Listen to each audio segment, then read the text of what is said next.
लाडक्या श्री गणेशोत्सव मंडळाची सुरुवात ही सन 1977 साली झाली। तेव्हा सोसायटीचा वेगळा गणेशोत्सव ही कल्पनाच थोडी नवीन होती।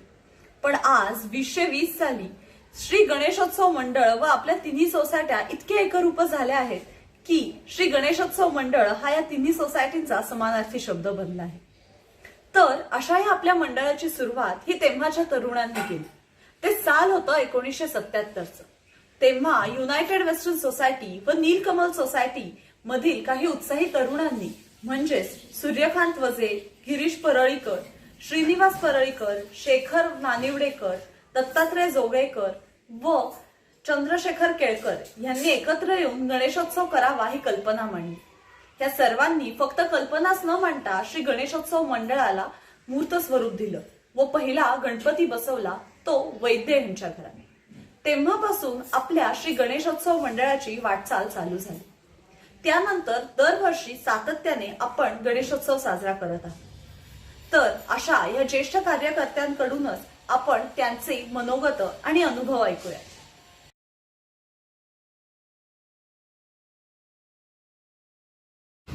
तर काका, मंडळाची स्थापना कशी झाली?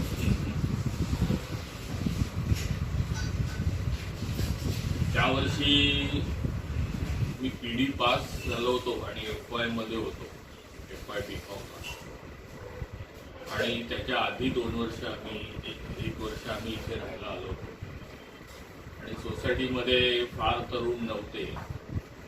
मी इथे आधी काही क्रिकेट वगैरे खेळायचो। आधी या इथल्या ग्रुप हाऊसिंगच्या चौकोनात खेळायचो मागच्या, किंवा नंतर आपल्या क्रीडांगणात खेळायचो किंवा आत्ता सरदेसाईंचा आणि परांजपे वगैरे प्लॉट आहे तिथे मोकळा प्लॉट होता, तिथे आम्ही क्रिकेट खेळायचो।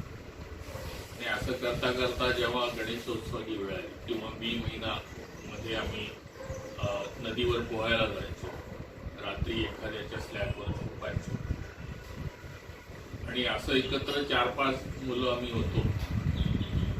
आणि गणेशोत्सवामध्ये असं ठरलं की आपण यंदा गणपती बसवायचा आणि त्यावेळेला नीलकमल सोसायटीमध्ये काही घरं रिकामी होती, त्यातल्या 8 नंबर बंगल्यामध्ये आम्ही पहिल्यांदा गणेशोत्सव सुरुवात केला। पहिले 2 वर्ष त्या 8 नंबर बंगल्यामध्ये वैद्यांच्या आपला गणेशोत्सव होता। वैद्य राहायला आल्यानंतर आमच्या ग्रुप हाऊसिंग सोसायटीच्या मधल्या चौकोनात मांडव घालून गणेशोत्सव सुरू झाला आणि मला वाटतं 83-84 साली तो हॉलमध्ये, म्हणजे गणेशोत्सव सुरू झाल्यापासून एक 6-7 वर्षांनी तो हॉलमध्ये सुरू आहे। आणि तुमची अशी आठवण किंवा अनुभव कसा होता मंडळात? जेव्हा काही उत्साही तरुण होते त्यात माझा जास्त उत्साह होता, किंवा केळकर होते, परळीकर फॅमिली, श्री परळीकर म्हणून होता, किंवा गिरीश आणि अजय हे दोघे तरुण होते, शिवाय नानिवडेकर, शेखर त्यावेळेला होता। आमचा अनुभव तर चांगलाच होता, कारण पहिल्या वर्षी आम्ही जेव्हा डिक्लेअर केलं की पुढच्या वर्षीची वर्गणी 1000 रुपये असेल, म्हणजे तुम्ही कल्पना करा की किती लोक राहत असतील आणि वर्गणी किती स्वरूपाची असेल। हा माझा आणि अनुभव म्हणताना ह्या मधूनच मी माझ्या करिअरमध्ये मला खूप फायदा झाला, किंवा गणेशोत्सवात काम केल्यामुळे, किंवा एक महिनाभर त्याच्या तयारीसाठी आणि तयारीनंतर करणारा वेळ। काही वेळेला पालक म्हणायचे की काय हे लष्कराच्या भाकरी वगैरे भासतात, पण असं काही नसतं। त्याच्यामुळे कोणाच्याही करिअरवर किंवा याच्यावर काही परिणाम होत नसतो। आपल्याच कार्यकर्त्यांमध्ये आज नावाजलेले चार्टर्ड अकाउंटंट आहेत, नावाजलेले कंपनी सेक्रेटरी आहेत, मोठ्या मल्टीनॅशनल कंपनीमध्ये जनरल मॅनेजरच्या पोस्टवरून रिटायर झालेले आहेत, काही बँकेमध्ये अधिकारी आणि शाखाधिकारी म्हणून निवृत्त झालेले आहेत। काय करिअरवर ह्या गणेशोत्सवाचा कधी परिणाम होत? आपण कसं करायचं? दुसरा मला गणेशोत्सवाचा आणखीन एक फायदा झाला, तो म्हणजे माझी वर्किंग कपॅसिटी खूप आहे काम करण्याची। म्हणजे मी दिवसाला साधारणपणे 20-20 तास काम करू शकत असे. म्हणजे गणेशोत्सवाबरोबरच त्या काळामध्ये मी एका रोटरी क्लबचा पदाधिकारी होतो, माझं कॉलेज होतं आणि त्यावेळेला आम्हाला स्कूटर वगैरे नव्हत्या, सायकलीवरून हे सगळं करायला लागायचं. त्यावेळेला आम्ही इथून आणि त्यावेळेला म्हात्रे पूल किंवा जोशी ब्रिज वगैरे असं काही नव्हतं, एकदम लकडी पूल. त्यामुळे गावात जायचं तेव्हा लकडी पुलाशिवाय पर्याय नव्हता. त्यामुळे आम्हाला सायकल चालवायची भयंकर कपॅसिटी वाढली, आमची वर्किंग कपॅसिटी वाढली. एकदा इथून घरातून सकाळी डबा घेऊन गेल्यानंतर रात्री 10-10:30 पर्यंत आम्ही घरी येत असू. पण त्या काळामध्ये गणेशोत्सवाच्या पिरियडमध्ये गणेशोत्सवात आणि इतर वेळेला मी इतर संस्थांची पण काम करत आणि त्याचा अनुभव मला माझ्या पुढच्या आयुष्यामध्ये खूप काम करण्याचा, माझी कपॅसिटी खूप वाढली काम करताना.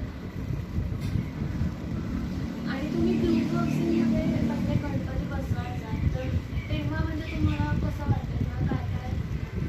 जेव्हा आम्ही ग्रुप हाऊसिंगमध्ये गणेशोत्सव आणला, कारण वैद्य राहायला आले त्या काळामध्ये, तर त्यावेळेला इथे आम्ही पत्र्याची शेड उभी करायचो आणि त्या शेडसाठी आता जिथे साठ्यांचा बंगला आहे त्या तिथे नारायणराव खानिटकरांचं कन्स्ट्रक्शनचं मटेरियल पडलेलं होतं. त्यांचे मोठा बिझनेस होता कन्स्ट्रक्शनचा आणि तिथे लागणारी सेंट्रिंगला लागणारे खांब, तिथे असणारी पत्रे, अशा गोष्टी आम्ही त्यांच्याकडनं घेऊन यायचो आणि इथे मांडव ठोकायचो, जमिनीत खड्डे करून, आणि तो मांडव गणपतीच्या आदल्या दिवशी आमचा तयार असेल.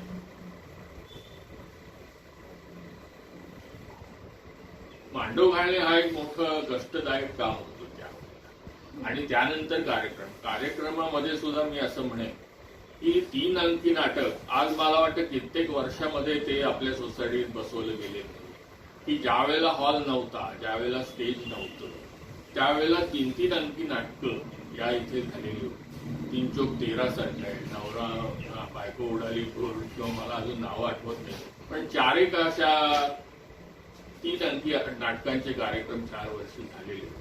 त्याच्यामध्ये अगदी आबालवृद्धांपासून सगळेजण नाटकात काम करत असतात आणि प्रेक्षकही असे होते, कितीही जरी पाऊस आला तरी ते उठून जात. आत्ताच आपण सूर्यकांत काकांची मुलाखत ऐकली. आता ऐकूया गिरीश काकांची मुलाखत.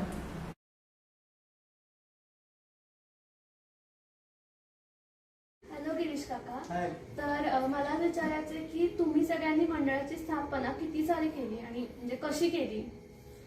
त्यावेळेला काय व्हायचं की कार्यकर्ते खूप कमी होते आणि इकडे तशी वस्ती पण कमी होती, त्यामुळे सगळ्यांनी एकत्र येणं हे महत्वाचं होतं. तर मग सगळ्यांनी मिळून गणेशोत्सव चालू केला. त्यामुळे कॉलनीतले लोक एकत्र यायला लागले, त्यांच्यातले काही जे गुण असतात ते आपण करायला लागलो. नंतर काही नाटकांचे प्रयोग हे चांगलं केले आपण. त्यावेळेच्या गणेशोत्सवामध्ये गणेशोत्सवाच्या शेवटच्या दिवशी मंडळातर्फे जेवण असायचं सगळ्यांना. तर ते जेवण सगळ्यांनी मिळून करायचं आणि सगळ्यांनी मिळून इथे अक्षरशः इथेच म्हणजे या चौकात इथल्या बसायचे सगळेजण आणि सगळ्यांनी जेवण वाढा, मग ते सगळ्यांनी असं मजा करायची. अक्षरशः म्हणजे धमाल घ्यायची सगळ्यांची मिळून आणि खूप मजा करायची लोक तेव्हा. आणि त्यावेळेस असे बाहेरचे कार्यक्रम खूप नसायचे, आपल्या कॉलनीतलेच लोक काय कार्यक्रम करतील ते. मग कोणी इथे शेखरनी नाटक लिहिलं होतं ते आम्ही बसवलं होतं, बाहेरच्यांनी बसवलं नाटक, कॉलनीतल्याच कार्यकर्त्यांनी कामं केली आणि ती बसवली. म्हणजे असे पेड कार्यक्रम खूप कमी असायचे. कॉलनीतल्या लोकांचे स्लो सायकलिंगच्या वगैरे अशा म्हणजे स्पर्धा व्हायच्या, चित्रकलेच्या स्पर्धा व्हायच्या, वेगवेगळ्या प्रकारच्या स्पर्धा. अतिशय सुरेख म्हणजे ॲटमॉस्फिअर त्यावेळेला क्रिएट केलं सगळ्यांनी. खूप छान म्हणजे सगळेजण अक्षरशः मजा करायची म्हणजे त्या काळात धमाल. आणि मग ते सगळं झालं की इथल्या म्हणजे इथली आपली आरती वगैरे झाली सगळी वगैरे की तेव्हा रात्रभर गणपती चालू असायचे ना. मग इथले आपले कार्यक्रम झाले की 11:30-12 लोक गणपती पाहायला बाहेर जायचे आणि मग दुसऱ्या दिवशी सकाळी येऊन धमाल. म्हणजे इतकं ते होतं त्यावेळेला. अर्थात नोकऱ्या वगैरे नव्हत्या त्यामुळे एवढा काही प्रॉब्लेम नव्हता, मजा यायची म्हणजे अशी चांगलं वाटायचं. आणि आत्ताची मला म्हणजे असं नाही म्हणते मी पूर्वीच छान होतं बरं का, आत्ताही खूप सुरेख करतायत लोक, खूप सुरेख सगळेजण इन्व्हॉल्व होतात त्याच्यामध्ये आणि कामं करतात. गणेशोत्सवाच्या निमित्ताने सगळे तुम्ही एकत्र येतात. मला प्रचंड आवडतं हे सगळं पाहायला. अगदी नक्कीच. आणि तुझी एखाद्याची छानशी आठवण आहे का मंडळातली? हो म्हणजे कसं झालं माहिती का, एका वर्षी असं झालं होतं की गणेशोत्सव बसवायचा नाही बरं का, आता बस म्हणजे कारण काहीतरी झाला होता तेव्हा प्रॉब्लेम. आणि मग त्यावेळेला मी आणि आणखीन 2-3 जण असे आम्ही म्हणलं की नाही गणेशोत्सव नाही बंद करायचा, काय वाटेल ते होते तो चालू ठेवायचा. भले नुसता गणपती बसवू, कार्यक्रम काही करायचे नाहीत वगैरे तरी सुद्धा चालेल, पण गणेशोत्सव राहायलाच पाहिजे चालू. अशा पद्धतीने आम्ही तो त्यावर्षी असं चॅलेंज घेऊन तो गणपती बसवला आम्ही. आणि त्यावर्षी उलट जास्त कार्यक्रम झाले आमचे. सगळेजण असे म्हणजे याच्यातनं आले की नाही करायचंच मग आपण, काहीही प्रॉब्लेम नाही, अतिशय असते मजा. आणि कार्यक्रम तर काय, तेव्हा शरद अवस्थी आणि सुभाष अवस्थी म्हणून पोलीस इन्स्पेक्टर होते, ते दोघे इथे आले. मग त्यांचे अनुभव आणि इतकं थ्रिलिंग असायचं ना सगळं ते, मस्त फार मजा यायची. म्हणजे धमाल, चांगलं वाटायचं म्हणजे. Good, thank you. थँक्यू. तर आपल्या मंडळाची सुरुवात ही अशी झाली. इथे विशेष आभार मानले पाहिजेत ते श्री वैद्य यांचे. बाप्पांची तेव्हा त्यांच्याच घरी विराजमान होण्याची इच्छा होती. असो, युनायटेड वेस्टर्न हॉल तेव्हा अस्तित्वातच नव्हता, त्यामुळे त्यांनी त्यांच्या घरी बाप्पांची प्रतिष्ठापना केली. तरुण पिढीने तेव्हा कंबर कसली होती. गणेशोत्सवामुळे युनायटेड वेस्टर्न सोसायटी आणि नीलकमल सोसायटी या एकत्र आल्या होत्या. अजून एक सोसायटी यांना घट्टपणे बांधली जाणार होती, ती म्हणजे मधुसंचय. या तिन्ही सोसायट्या इतक्या घट्टपणे बांधल्या गेल्या आहेत की यांच्यातले फरकच नाहीसे झाले. तर आपल्या मंडळाचे कार्यकर्ते आणि मधुसंचय सोसायटीचे सदस्य आप्पा कुलकर्णी यांचे अनुभव जाणून घेऊया.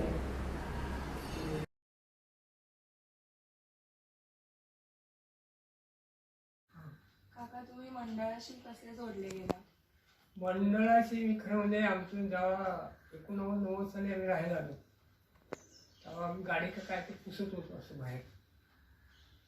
ते सूर्यकांत वधे चालले होते, त्यांनी सांगितलं या मंडळात, तर तयार आहे आम्ही यायला. कारण आम्ही आधी शनिवारात राहायचो ना, तिथलं मंडळ म्हणून जरा असंच होतं. तिथलं मंडळ बघितलं बरं वाटलं, म्हणलं येतो केव्हाही. मी आलो. त्याच्यानंतर मग माझा पुतण्या एक आला, अश्विनी आली, आमची दोन्ही पोरं आली. मग जवळजवळ सगळीच आहेत. तुम्हाला काय काय अनुभव आले जेव्हा तुम्ही म्हणजे खरं म्हणजे मला बोलता एवढं येत नव्हतं, एवढं मी बोलत नव्हतो जास्ती कोणाशी. मंडळात आल्यामुळे मला जरा त्या गोष्टीचा अनुभव चांगला मिळाला. म्हणजे सगळी पोरं माझ्यापेक्षा 20 वर्षांनी लहान आहेत. मजा आली खूप. अजून तुम्हाला कळेल थोडं थोडं हळूहळू काय काय आम्ही करतो ते. आणि तुम्ही म्हणजे पहिल्या दिवशी आणि मिरवणुकी म्हणजे ज्या अनंत चतुर्दशीच्या दिवशी गणपती सोबत बसता ट्रकच्या इथे, तर तुम्हाला कसं वाटतं मिरवणूक बघताना? मस्तच वाटतं. मिरवणूक यावर्षी नाही, त्यामुळे अतिशय दुःख होतं खरं म्हणजे. मिरवणुकीत सगळ्यात मस्त असतं, शेवटच्या दिवशी तर आणखी मजा असते. खूप असतात पोरं पोरी सगळे खूप असतात, त्यामुळे एकंदरीत छान असतं. मंडळात प्रसन्नता वाढत गेली, तसेच बाप्पांचे लाडही वाढत गेले. सजावट होऊ लागली व विविध कार्यक्रमही सादर केले जाऊ लागले. त्या काळी गणपती हे सुचित्रा कुलकर्णी यांच्या घरी बसत होते आणि कार्यक्रम हे ग्रुप हाऊसिंग सोसायटीच्या बागेत होऊ लागले. पावसातही मांडव टाकून अत्यंत उत्साहात हे कार्यक्रम सादर केले जात होते व प्रेक्षकांचाही तितकाच त्यांना प्रतिसाद होता. त्यानंतर काही वर्षांनी 80च्या दशकात युनायटेड वेस्टर्न हॉलचे बांधकाम पूर्ण झाले होते व बाप्पांची प्राणप्रतिष्ठा आता तेथे होऊ लागली होती. सजावट अत्यंत उत्तम प्रकारे पार पाडली जात होती. तेव्हा सजावटीची जबाबदारी विकास मांडके आणि अजय सरदेसाई यांच्याकडे होती.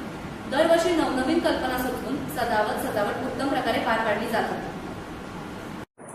या सगळ्यात मंडळाच्या बरोबर होते ते स्नेहवर्धिनी महिला मंडळ. स्नेहवर्धिनी म्हणजेच काय, आनंद वाढवणार. हे मंडळ स्थापले होते मंजिरी जोग काकूंनी.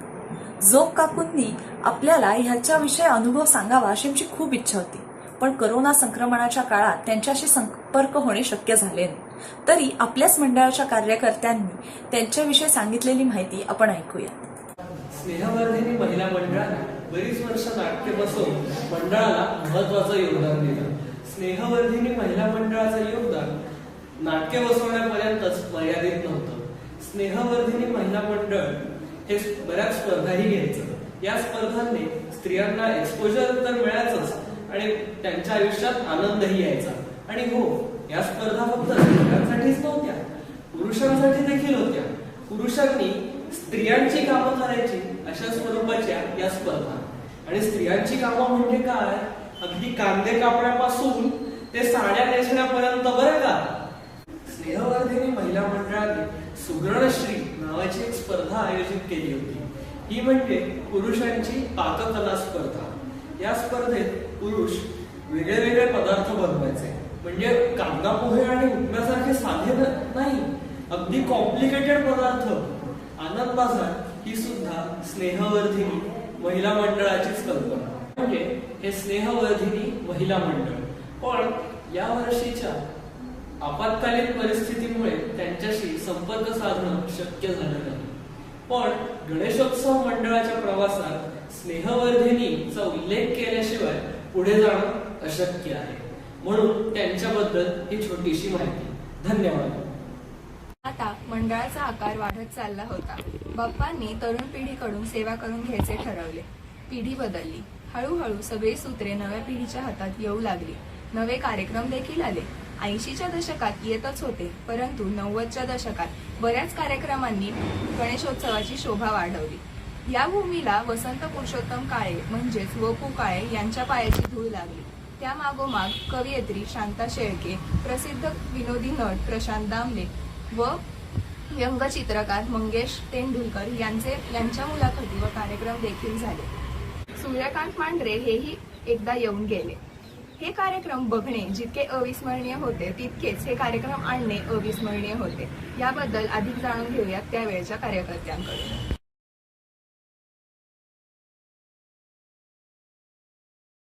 तर महेश काका, तुम्ही इतके वर्ष आहात मंडळात, तर तुमचा अनुभव काय आहे? म्हणजे कसं वाटतं, काय काय अनुभव आहे? खरं तर मी 1984-85च्या सुमारास मंडळात आलो.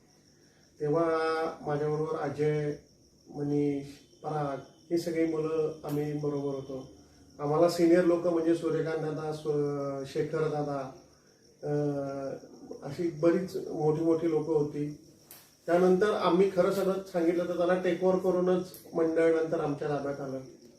आणि त्यावेळेला आम्ही काही मंडळाला वेगळी दिशा देण्यासाठी आम्ही खूप प्रयत्न केले. काही वेगळे कार्यक्रम करता येतील का, काही नवीन कार्यक्रम वेगळे, नेहमी दरवेळेला तेच कार्यक्रम नको म्हणून काही विचार केला. आणि मग त्यातून काही नवीन संकल्पनांचा जन्म झाला. त्याच्यामध्ये काही मुलाखती आहे, काही गाण्याचे कार्यक्रम आहे. मुलाखती घेताना सुद्धा वेगवेगळ्या कलाकारांच्या मुलाखती घेतलेल्या आहेत आम्ही. अनेक त्याच्यामध्ये सांगायचं महत्वाचं तर शांता शेळके या लेखक झाल्या, कवयित्री झाल्या.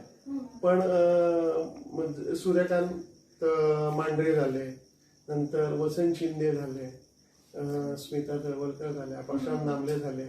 त्या अशा अनेक कलाकारांच्या. तसंच मग शांता शेळके झाले, साहित्यिकांमध्ये वपू काळे झाले, सुहास शिरवळकर एक आपण त्यांची मुलाखत घेतली होती. अशा अनेक लोकांच्या पण मुलाखती घेतल्या.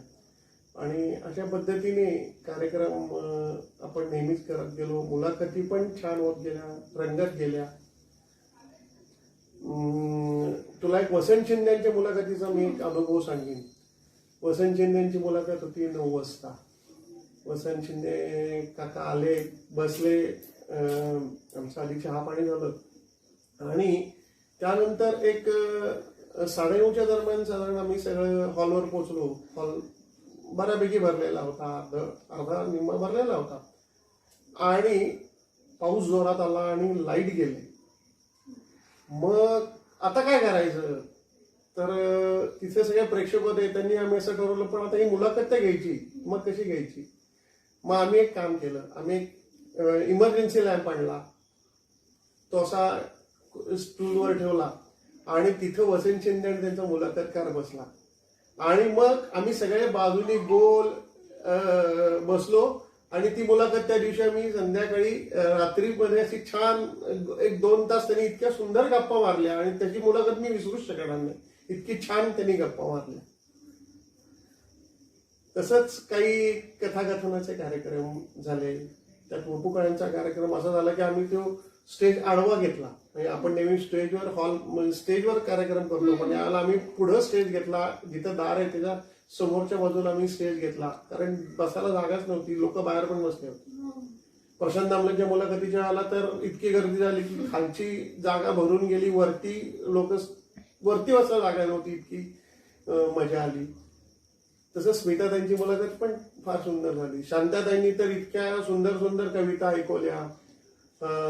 मला वाटतं प्रेरणाच्या त्या कुलकर्णी मॅडमनीच त्यांची मुलाखत घेतली होती. सुचित्रा काकूंनी मुलाखत घेतली होती यांची. आणि त्यांचाही अभ्यास त्या PhD असल्यामुळे त्यांचाही ह्याच्या साहित्यावरचा अभ्यास खूप मोठा आणि अतिशय सुंदर अशी मुलाखत केली होती. आणि तुम्ही सगळ्यांनी नाटक पण केलं होतं, तर त्याचा काय हो, अनुभव आहे? आम्ही गणपतीपूर्वी नाटक तर करायचो. खरं सांगितलं तर नाटक करण्याची कल्पना पूर्वीपासून मदन मांडके त्यात पुढे असायचा. पण नंतर मग आम्ही जेव्हा ही तरुण मंडळी आलो, आम्ही जास्ती आम्ही पण आमचा एक दुसरा ग्रुप पण बनला.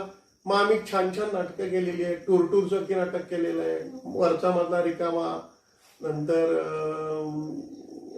नंतर अजून झेंडे पाटील महाविद्यालयात गंगो अंबवाडी विठा असं एक कानिटकरांचं आहे बहुतेक ते नाटक. आणि अतिशय असं सुंदर असं विडंबन टाईप नाटक केलेलं आहे. सारं कसं शांतकांत पु ल देशपांडेंचं केलं, तसंच मिश्किली केलं. आणि छान त्यावेळेला ग्रुप पण चांगला जमला होता.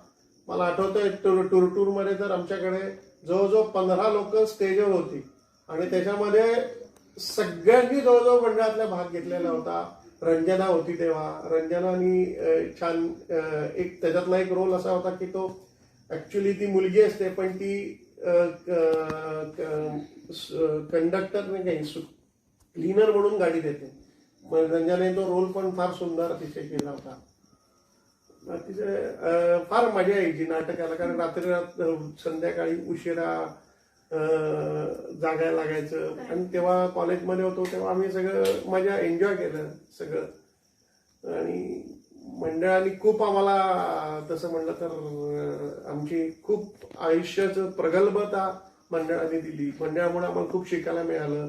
मंडळामुळे पुढच्या मॅनेजमेंटच्या गोष्टी आम्ही शिकलो. लोकांशी कसं वागायचं, कसं बोलायचं, ह्या गोष्टी नकळत शिकलो.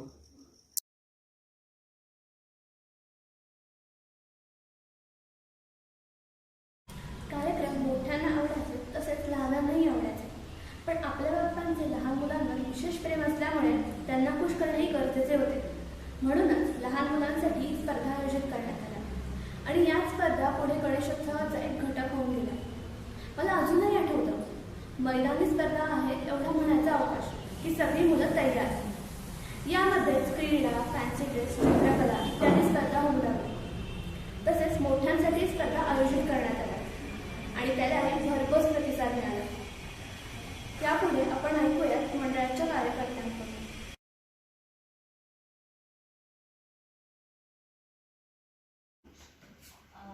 ऋषिकेश काका, तू मंडळात कधीपासून यायला लागलास आणि स्पर्धा अशा मंडळात देशात? ऍक्च्युली मी इथे आलो 1982 साली पुण्यात राहायला आलो या सोसायटीत.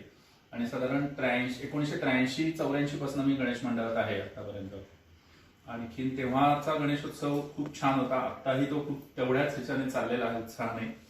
तेव्हा आम्ही विविध स्पर्धा घ्यायचो. त्याच्यामध्ये एक सुग्रणश्री नावाची स्पर्धा तेव्हा इंट्रोड्यूस केली होती की बायकांची जी कामं असतात ती सगळी पुरुषांनी करायची. त्याची ती थीम त्यांच्या डोक्यात आली होती. मग ती सगळी हे झाली. आणि त्याच्यानंतर ट्रेजर हंट होतं. मग त्याच्यातनंच लहान मुलांच्या स्पर्धा, चित्रकला स्पर्धा, अशा वेगळ्या वेगळ्या स्पर्धा आल्या. नंतर एक वर्ष मला वाटतं आम्ही ऍडव्हेंचर्स इको म्हणून असं एक गेम, बाहेरचं आउटसोर्सिंग गेम्स केले होते. त्यांची एक स्पर्धा घेतली होती. त्यालाही चांगला प्रतिसाद होता लोकांचा. असं विविध स्पर्धा घेतल्या होत्या. म्हणजे त्याच्यात ड्रॉइंग होतं, अजून मैदानी स्पर्धा होत्या. एक वर्ष आम्ही बॅडमिंटन स्पर्धा घेतल्या 3 वर्षापूर्वी. त्यालाही सोसायटीतल्या लोकांचा छान प्रतिसाद होता. आणि अशी कुठली स्पेसिफिक स्पर्धा होती जी लोकांना खूप वेगळी वाटली आणि खूपच भावली, आवडली? सुग्रणश्रीच म्हणता येईल तशी. कारण लोकांना पुरुषांनी कामं करावी हे बायकांचं सगळ्यात असतं. त्यामुळे ती स्पर्धा लोकांना जास्त आवडली होती आणि ती 3-4 वर्ष सक्सेसफुली पार पडली. म्हणजे हे सोडून असा गणेशोत्सव मंडळामध्ये असा वेगळा काही अनुभव आला असेल तर तो एखादा सांगू शकतो? वेगळा अनुभव म्हणजे 1 वर्ष सोसायटीने परमिशन दिली नाही गणपती बसवायला हॉलमध्ये. त्यावेळी आम्हाला खूप म्हणजे असं फ्रस्ट्रेशन आल्यासारखं होतं की आता काय करायचं, पण त्यातनं मार्ग निघत जातात म्हणतो तसं. मग त्या वर्षी आपण मधुसंजयच्या बागेत गणपती बसवला आणि सगळे जे आपले कार्यक्रम आहेत ते आपण प्रतिज्ञा मंगलमध्ये केले. तोच एक अनुभव होता. बाकी गणपती म्हणजे काय बोलायचं काय कळत नाही. गणेशोत्सव मंडळात इतके वर्ष वेगवेगळी नाटकं होतात. स्नेहवर्धिनी नाटकं करायची पूर्वी, त्याच्यानंतर तुमच्या पिढी मधल्या सगळ्या कार्यकर्त्यांनी नाटकं केली, नंतर पुढच्या पिढीने केली. तर तो सगळा नाटकांचा प्रवासामधनं खूप काही शिकायला पण मिळालं असेल आणि त्याचबरोबर तुझे असे काही वेगळे अनुभव असतील. वेगळे अनुभव म्हणजे बेसिकली मला नाटकाची आवड असल्यामुळे ती कल्पना मी अजय परांजपेशी बोललो की अरे आपण दरवर्षी नाटक करूया आणि त्याने ते मनापासून उचलून धरलं. मग त्या ह्याच्यातनं आमची मनीष आलुरकर, मी, अजय परांजपेकर, मंजू, महेश मानसे, लीना असे सगळे आम्ही एकत्र आलो आणि त्या ह्याच्यातनं मग दरवर्षी एक नाटक आम्ही करायला लागलो. आणि आम्हाला पुष्कर केळकर नावाचा खूप छान डायरेक्टर मिळाला की जो आमच्यासाठी कधीही धावून यायचा.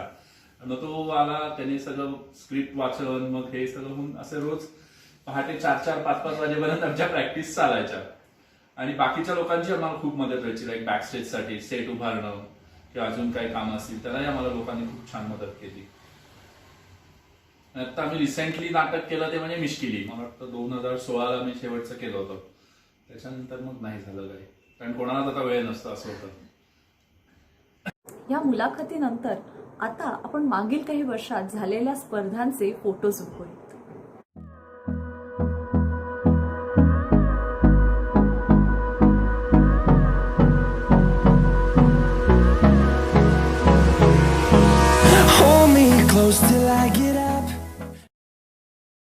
किती छान अनुभव आहेत ना हे सगळे.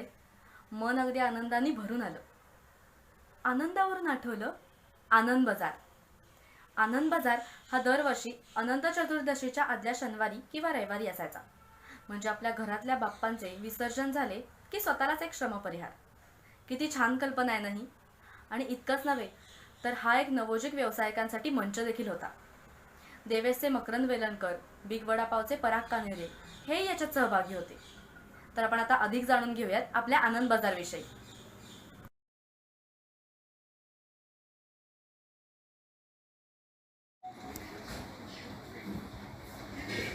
नमस्कार. श्री गणेशोत्सव मंडळातर्फे स्वागत आहे तुमचं. आपल्या गणपती मंडळात दरवर्षी आनंद बाजार असायचा, तर तुमचा काय अनुभव आहे त्याच्याबद्दल? छान. तुम्ही तेव्हा काय काय करायचं आनंद बाजारामध्ये? आम्ही बऱ्याच इडली, चटणी, सांबारचा स्टॉल लावायचे आणि चांगला होता अनुभव आमचा. तेव्हा तुम्ही मदत वगैरे करायला पण असायचं बाकी असायचे. आणि मंडळाशी तुम्ही कधीपासून जोडला गेला? मला लग्न झालं 1994 डिसेंबर, तेव्हापासून जोडलेली. धन्यवाद. थँक्यू. थँक्यू.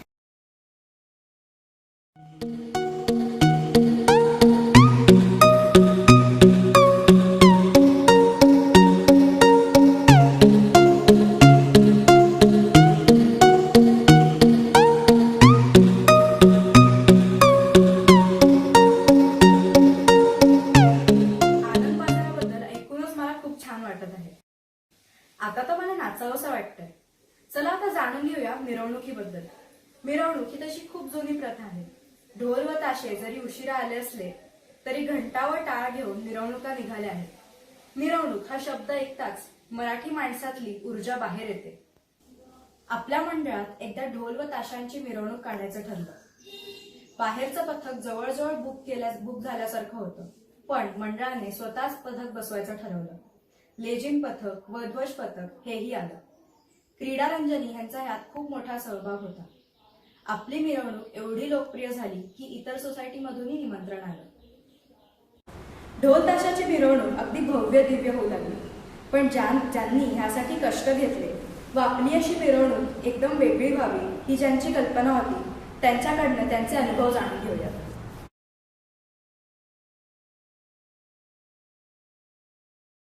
नमस्कार, मी मनीष आलुरकर. मी 1985 साली युनायटेड वेस्टर्न सोसायटीत राहायला आलो आणि तेव्हापासून मी आपल्या श्री गणेशोत्सव मंडळाचा कार्यकर्ता आहे. त्या काळी आपला गणेशोत्सव फार छोट्या प्रमाणावर साजरा व्हायचा. वर्गणी पण खूप थोडी जमा व्हायची. त्याच्यामुळे बाहेरून कार्यक्रम आणणे आपल्याला शक्य व्हायचे नाही. आम्ही बाहेरून स्पॉन्सरशिप आणली, सोसायटीच्या हॉलमध्ये लोकांचे बॅनर्स लावले, त्याच्याद्वारे आम्ही उत्पन्न मिळवले.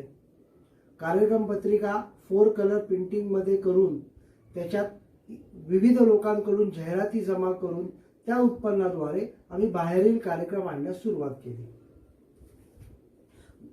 यात मराठी आणि जुन्या हिंदी गाण्यांच्या ऑर्केस्ट्राचे कार्यक्रम असतील, झलक पुणे यांचे सर्व कार्यक्रम आम्ही आपल्याकडे सादर केले.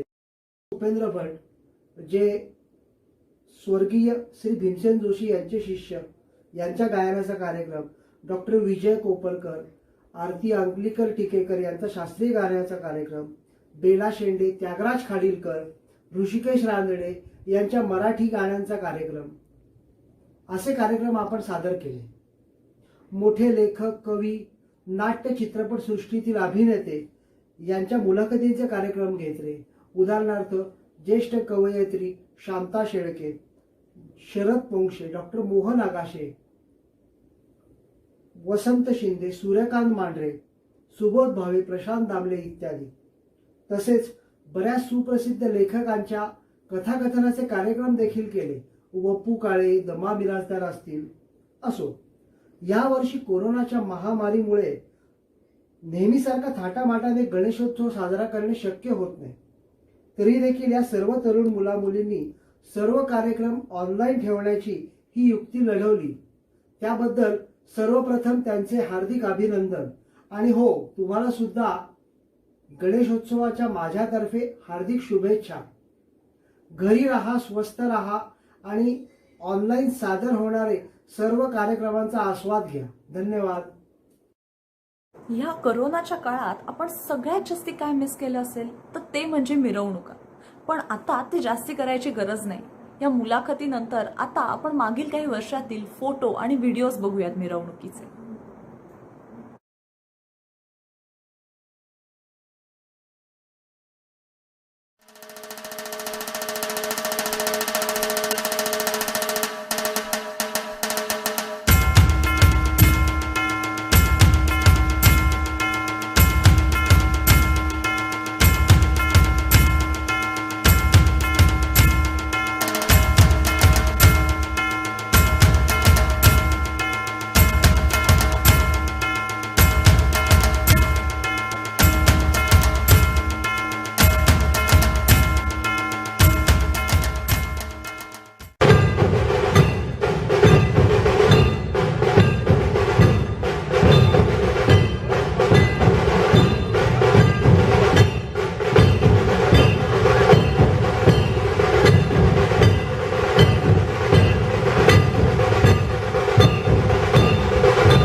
की आत्ताच आपली गणेश चतुर्थीची मिरवणूक संपली आहे व आपण सर्वजण युनायटेड वेस्टर्न हॉल समोर उभे आहोत आणि आता समोर दिसत आहेत ते भव्य सजावटीमध्ये ऐटीत बसलेले आपले बाप्पा.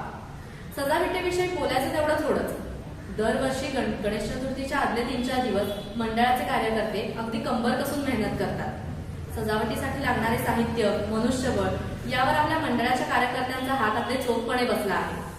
दरवर्षी नवनवीन कल्पना सुचवून थीम्स घेऊन बाप्पाची भव्य सजावट केली जाते. गणेश चतुर्थीच्या आदल्या दिवशी अगदी लहानांपासून मोठ्यांपर्यंत सर्वजण हॉलवर मदतीला येतात. पताका लावणे, चिटकवणे, पडदे सोडणे, विंग्स लावणे या सर्व गोष्टींमध्ये बाप्पाच्या सजावटीसाठी मेहनत केली जाते.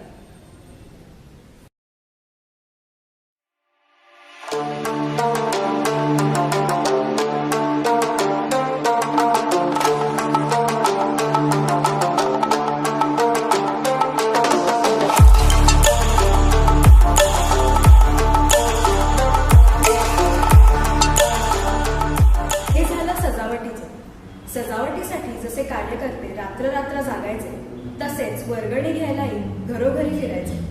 हे काका तर अगदी रात्री अपरात्रीपर्यंत थांबायला तयार असायचे. हे तर वर्गणी सुद्धा घ्यायला जायचे.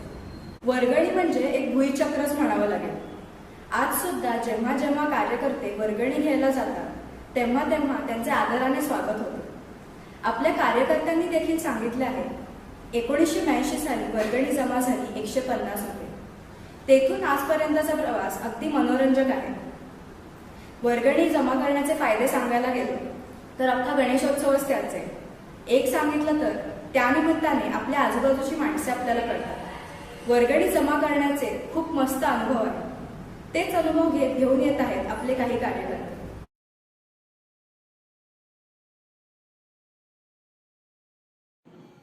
हॅलो अजय काका. हॅलो. तू आम्हाला विचारायचं होतं की तू इतके वर्ष मंडळाचा कार्यकर्ता आहेस तर कसा जोडला गेलास मंडळाशी, गणेशोत्सव मंडळाशी? मंडळाशी मी कसा जोडलो गेलो ते मला आठवतही नाही आता. असं झालं मी काय 10-11 वर्षाचा असेल त्यावेळेला मंडळ सुरू झालं. आम्ही ते राहायला आलो त्याच्यानंतर मंडळ सुरू झालं. तर आम्ही आपोआपच जोडला गेलो. आपोआप एक आयुष्याचा भागच झाला. ते मंडळ म्हणजे आपल्या इथे जवळच 10 फुटावरती गणपती बसायचा आणि पलीकडे कार्यक्रम व्हायचा. कुठलाही कार्यक्रम असला तरी मी आपला तिथे असायचोच. मांडव बांधण्यापासून सतरंजा घालण्यापासून सगळीकडे मी आपला आहेच. अशी परिस्थिती होती. ओके. आणि खजिनदार होतास तू कायम, तर काय अनुभव सांगशील त्याचा?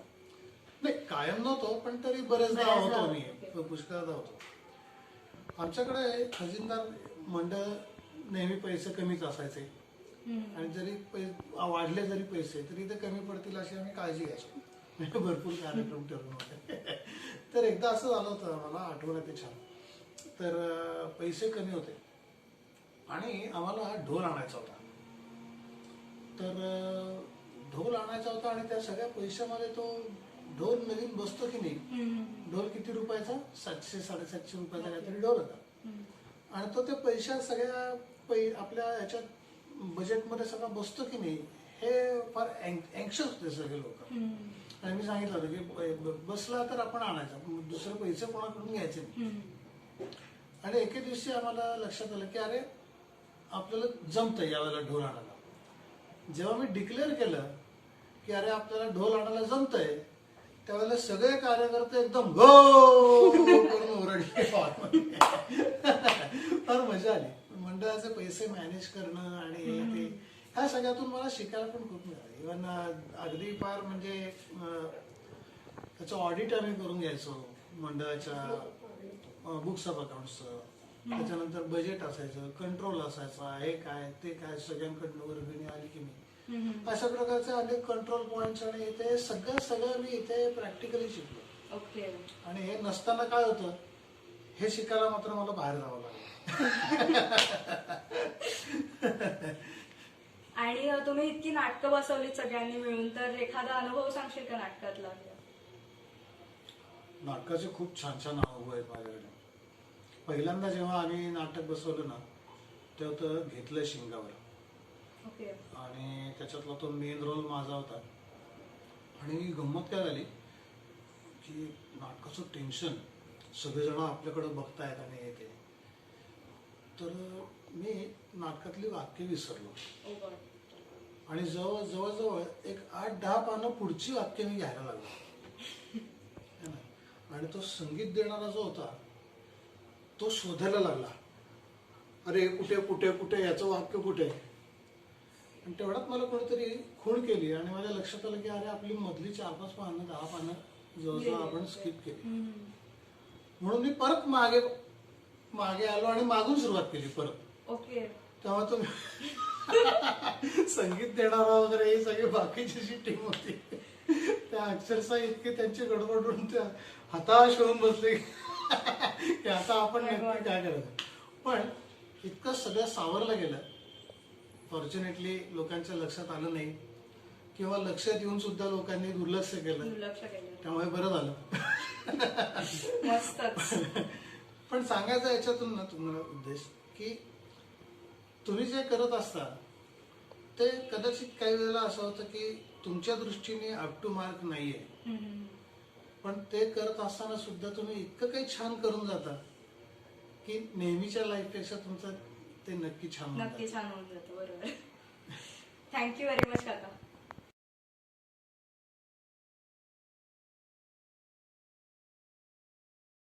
चला, हा प्रवास आपण असाच चालू ठेवूया. आता काळ बदलला होता. आपण 2000च्या शतकात पाऊल टाकलं होतं. साल होतं 2001. म्हणजेच श्री गणेशोत्सव मंडळाने 25 वर्ष पूर्ण केली होती. हे वर्ष अगदी दिमागदार पद्धतीने रौप्य महोत्सव म्हणून साजरं करायचं हे मंडळाने ठरवलं होतं. त्या वर्षी विविध कार्यक्रमांचं आयोजन करण्यात आलं होतं. रौप्य महोत्सवाच्या उद्घाटन प्रसंगी डॉक्टर विश्वास मेहेंदळे व ज्येष्ठ व्यंगचित्रकार श्री मंगेश तेंडुलकर यांची उपस्थिती आपल्याला लाभली. तेव्हा त्या कार्यक्रमात त्यांचे उद्गार हे काहीसे असे होते: ह्या व्यवहारी व स्वार्थी जगात एवढ्या एकदिलाने एकोप्याने राहणारी माणसं आहेत हे खूपच वैशिष्ट्यपूर्ण आहे. हे सर्व आपल्याला स्मरणिकेतून कळते. ह्या सर्वाशिवाय स्पर्धा होत्याच. तेव्हाचे कार्यकर्ते सांगतात, गणेशोत्सवाच्या आधी 2 महिने विविध स्पर्धा घेतल्या गेल्या आणि वर्षभर बाकीचे कार्यक्रम तर चालू होतेच. ह्या सगळ्या बरोबरच भव्य दिव्य मिरवणूक देखील काढण्यात आली होती त्या वर्षी. दरवर्षी मिरवणुकीमध्ये ढोल, ताशे, झांजा या गोष्टी असतातच, पण त्या वर्षी 25व्या वर्षाचं औचित्य साधून अब्दागिऱ्या व ध्वजपथक देखील होतं. या सगळ्याच्या बरोबरीला सजावट ही उत्तम होतीच. पण एक गोष्ट मात्र त्या वर्षी नवीन होती. ती म्हणजे मंडळाने स्मरणिकेचं प्रकाशन केलं होतं. स्मरणिकेमध्ये कार्यकर्त्यांचे अनुभव, सदस्यांचे लेख व आठवणी होत्या.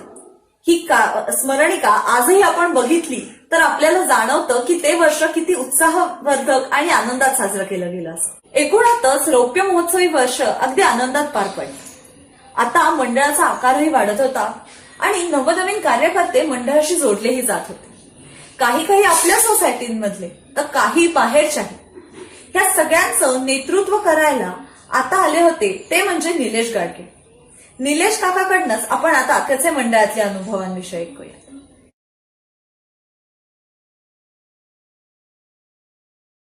काका, गणेशोत्सव मंडळाचा इतक्या वर्षांपासून कार्यकर्ता आहेस, तर कसा जोडला गेलास? मी 1990 साली सोसायटीमध्ये राहायला आलो आणि 90 सालच्या गणपतीमध्ये माझा उजवा हात मोडला होता.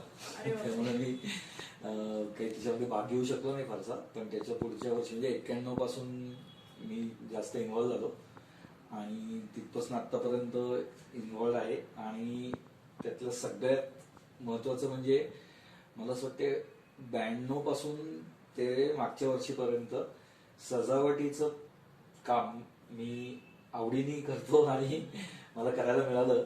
आणि खूप जण मदतीला पण आहेत आपल्या सोसायटीमधले, तर पण ते आवडीने करतोय. मधल्या काही काळामध्ये अध्यक्ष पण होतो, रौप्य महोत्सवाच्या वेळेला अध्यक्ष होतो, तर त्यावेळेचे पण अनुभव खूप चांगले आहेत. आणि एकंदरीत आपल्या म्हणजे आसपासच्या ज्या सोसायटी आहेत त्यांची काही जी गणेशोत्सव मंडळ आहे त्याच्यापेक्षा आपलं मंडळ खूप वेगळं आहे, हे नक्की मी सांगू शकतो. ओके. आणि इतके कार्यक्रम केले तुम्ही, तर एखादी अशी छानशी आठवण सांगू शकशील का? मी अध्यक्ष होतो त्यावेळेला स्मिता तळवळकरांची मुलाखत मी अरेंज केली होती. त्या माझ्या ओळखीच्या होत्या. तर मी त्यांना विचारलं की तुम्ही याल का मुलाखत घ्यायला? तर ते म्हणले येईन. तर मी म्हणलं तुमचं मानधन किती असेल? तर त्या म्हणल्या मानधन नाही रे, तू काय देशील ते मी घेईन, पण मुलाखत कोण घेणार आहे? म्हणलं मी सुधीर गाडगिळांशी बोलणार आहे. तर ते म्हणले त्याचं बघ, कारण तोच माझ्यापेक्षा जास्त पैसे घेतो. तर मग मी सुधीर गाडगिळांशी बोललो आणि सुधीर गाडगिळांना सांगितलं की त्यांनी तर बिदागी खूप मला सांगितलीच नाहीये. तर ज्या दिवशी ऍक्च्युअल मुलाखत होती ती खूप छान झाली मुलाखत. आणि मुलाखत झाल्या झाल्या त्यांना बहुतेक नाटकाचा प्रयोग होता किंवा कुठेतरी दुसरीकडे, तर त्या इतक्या घाईघाईने निघून गेल्या आणि त्या गाडीत बसल्या. आणि तोपर्यंत मी सुधीर गाडगिळांशी बोलत होतो आणि मला एकदम लक्षात आलं की आपण त्यांचं मानधनाचं पाकिट, त्यांना आपण जे स्वागताला पुष्पगुच्छ वगैरे देतो ते सगळं त्या विसरून गेल्या. तर म्हणून मी ते घेऊन पळत बाहेर गेलो. तोपर्यंत त्या गाडीत बसल्या होत्या. तर मी त्यांना म्हणलं की अहो तुम्ही मानधन तरी घेऊन जा. म्हणजे जाऊ दे रे, खूप दिले देवानी, तुम्ही प्रसाद वाटून टाका मला तसा. असं करून ते गेले. अशा अनेक आठवणी आहेत. कारण मी आता जवळजवळ मंडळात असायलाही 29 वर्ष आली मंडळात आहे. त्यामुळे पण एन्जॉय केलं मी. ओके, थँक्यू काका.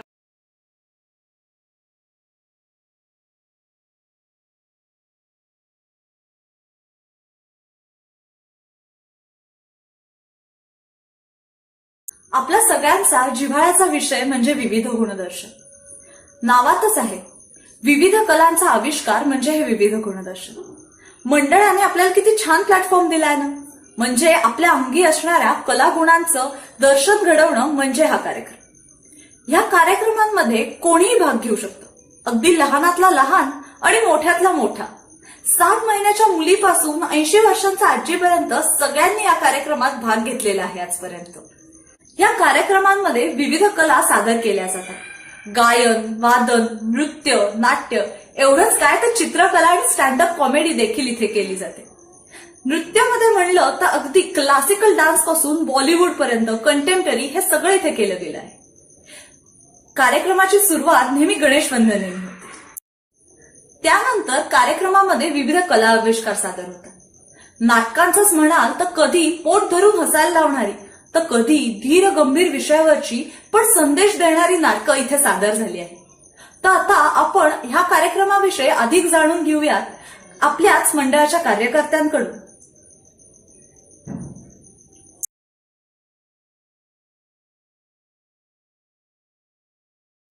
हॅलो नीना मावशी. हॅलो. तू मंडळात कधीपासून यायला लागलीस? त्याचा कशी मंडळाशी जोडली गेलीस ते सांगशील? मी इथे मधुसंजय सोसायटीमध्ये राहायला आले साधारण 85च्या सुमारास. आणि त्याच्यानंतर पहिली 2 वर्ष तर आम्ही असे होतो की आम्हाला कोणीच माहीत नव्हतं. म्हणजे इथे गणपती उत्सव होतो वगैरे हेही माहीत नव्हतं. सोसायटीमध्ये सुद्धा आमची अशी काही फारशी कोणाशी ओळख नव्हती.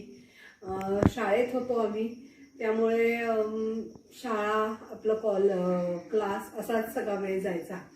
त्याच्यानंतर एकदा माझा चुलत भाऊ विनोद, तर विनोद दादानी सांगितलं की इथे गणपती मंडळ आहे आणि तू नाहीतरी डान्स शिकते तर बघ काही करता आलं तर वगैरे. मग आम्ही विचार केला की आईला, मग आईशी बोलले की काय करू का नको करू, माहीत नाही लोक कशी आहेत काय आहेत वगैरे. पण मग त्या वर्षी मी पहिल्यांदा डान्स केला. मिरेवरचं काहीतरी भजन केलं होतं मी. आणि मग ती खरी माझी विविध गुणदर्शन म्हणून मंडळातली एंट्री. मी सुरुवातच विविध गुणदर्शनापासून केली की मी विविध गुणदर्शनात पहिल्यांदा आले. त्याच्यानंतरच्या पुढच्या वर्षी मी आणि आईनी मिळून एक लिलीपूटचा एक शो केला. तोही सगळ्यांना आवडला होता. आणि मग हळूहळू मंडळातल्या बाकीच्या कार्यकर्त्यांशी ओळख झाली आणि मग मी मंडळात काम करायला म्हणून जाऊ लागले. त्यानंतर सगळ्यात पहिल्यांदा माझं तसं स्टेजवर, मंडळाच्या स्टेजवर गेले ते मी नाटकाच्या माध्यमातून गेले. तेव्हा मला सिनियर म्हणून अजय परळीकर, मनीष अलुरकर, पराग, महेश पानसे हे सगळे मला सिनियर होते आणि त्यांच्याबरोबर मी एक नाटक केलं होतं. त्या नाटकात मी सहभागी झाले. आणि आता तू नाटकात येतेस तर तू कार्यकर्ती म्हणून का नाही काम करत जा, असं मला तेव्हा अजय म्हणला होता. मग मी सुरुवात केली, असं झालं. ते करताना सगळ्यात आधी माझ्याकडे आली जबाबदारी ती विविध गुणदर्शनाचीच आली, की हे डिपार्टमेंट तू सांभाळ म्हणून. मग त्यावेळेला आपण जसं पूर्वी करत होतो मंडळात, की आपण फॉर्म सारखं तयार करायचं, लोकांनी येऊन ते टाकायचं, मग लिहून घ्यायचं किती वेळाचं आहे काय आहे, त्याचा सिक्वेन्सिंग लावायचं. साधारण प्रेक्षकांना बघायला सगळे डान्सच एकदम, सगळे गाणीच एकदम असं व्हायला नको. सो अल्टरनेट त्याचं सिक्वेन्सिंग लावणं असं आम्ही त्याच्यात मी सहभागी व्हायला लागले. सगळ्यात मोठा प्रश्न होता, कारण मी कॉलेज गोईंगच होते, त्यामुळे मला ते अगदी छोट्या छोट्या मुलांबरोबर डील करणं आणि त्यापेक्षा पालकांबरोबर डील करणं इट्स अ बिग चॅलेंज. पण सगळे कार्यकर्ते होते बरोबर, त्यावेळी तसा प्रश्न आला नाही. एक गोष्ट मात्र सुरू केली, की त्याच्यानंतर आम्ही मुलांना खाऊ द्यायला सुरुवात केली, की छान काहीतरी केलंस तू तर आता खाऊ. आणि त्याच्या बरोबरीनं अजून एक गोष्ट मी सुरू केली मंडळात, ती म्हणजे आम्ही बॅकड्रॉपला जो कुठला कार्यक्रम असेल त्याच्या अनुषंगाने बॅकड्रॉप असला पाहिजे.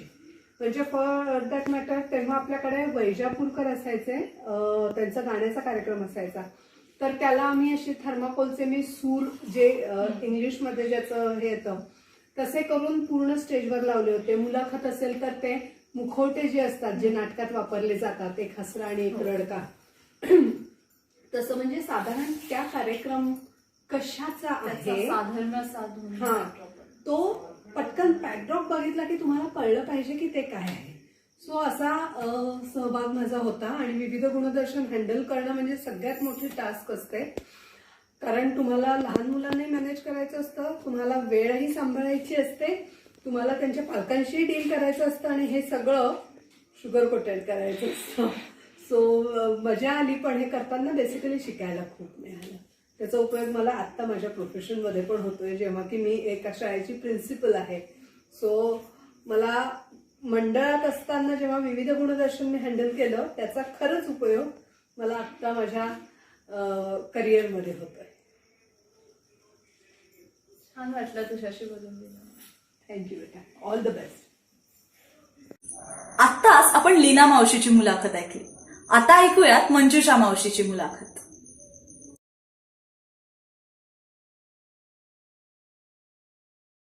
हाय मंजू मावशी. हाय.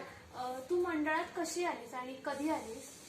ऍक्च्युली ना मी मंडळाच्या आधी पहिली गणेशोत्सवात होते, कारण गणेशोत्सवात म्हणजे काय झालं, मी इथे 1980 साली आले तेव्हा मी तिसरीत होते.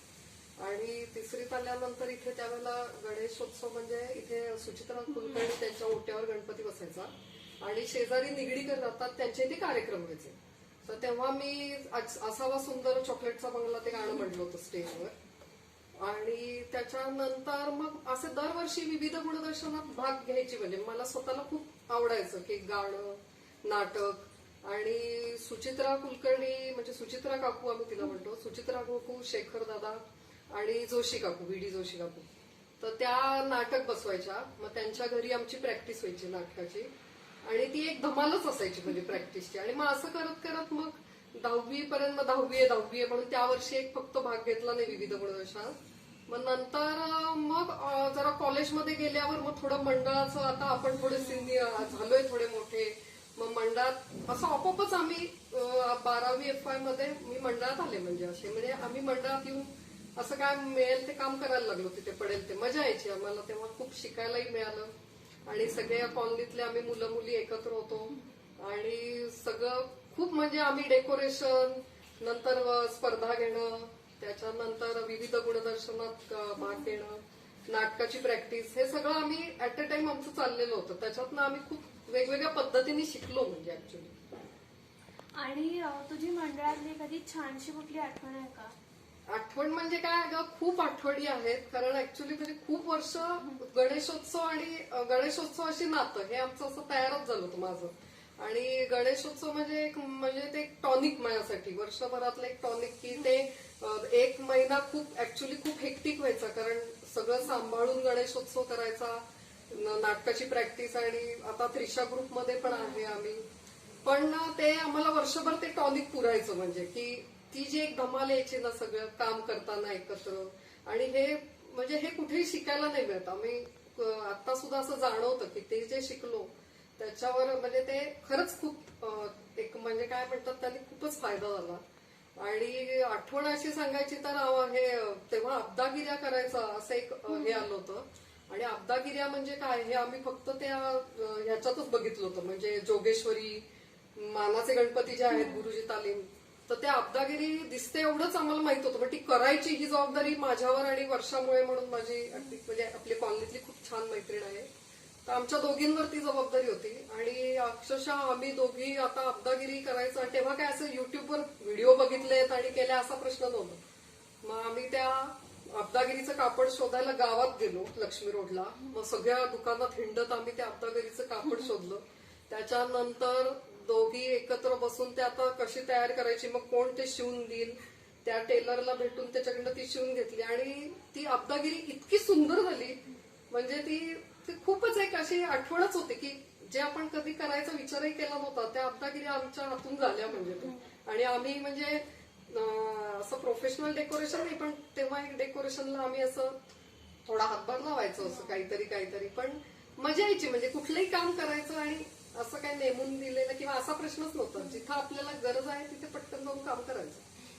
आणि तुम्हाला तर माहितीच आहे की आमचं आता ह्याच्यात गणेश मंडळातल्याच याच्याशी लग्न झाले मंडळातच, त्यामुळे आता नंतर धमाल. मग आम्ही मंडळातल्या ज्या काय आमच्या जोड्या होत्या त्या आम्ही अशा लहान बाळांना दुपट्यावर अक्षरशः तिथे शेजारी बसायचं मिटिंगला, आणि ती दुपट्यावरती लहान बाळं आणि आम्ही आमची मिटिंग चाललेली आहे.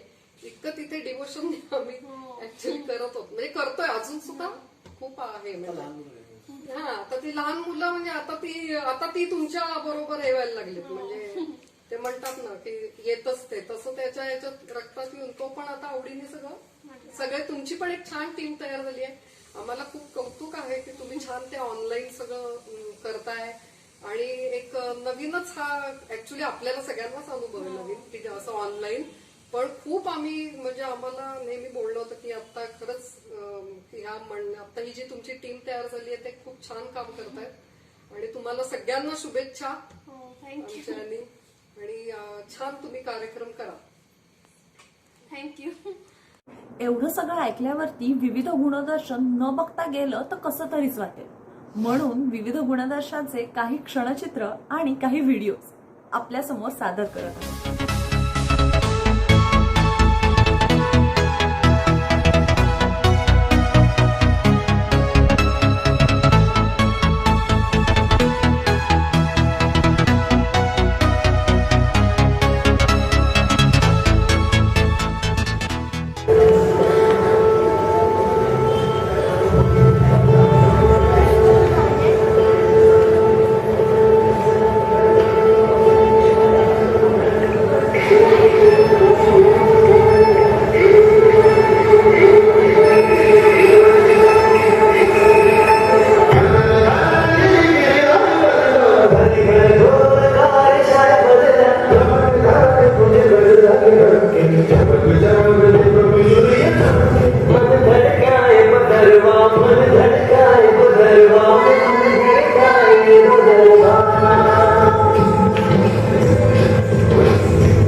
पोलिसांचंही 2 धाम होऊ लागलं. याशिवाय ग्रिप्सची नाटकं सुद्धा आपल्या इथे सादर झाली. मोठ्या माणसांनी लहान मुलांच्या वेशात ही नाटकं सादर केली. आता आपण मंडळात असलेल्या व ही नाटकं प्रेक्षक म्हणून बघितलेल्या संगीता शेवडे यांच्याकडून त्यांचे अनुभव जाणून घेऊ.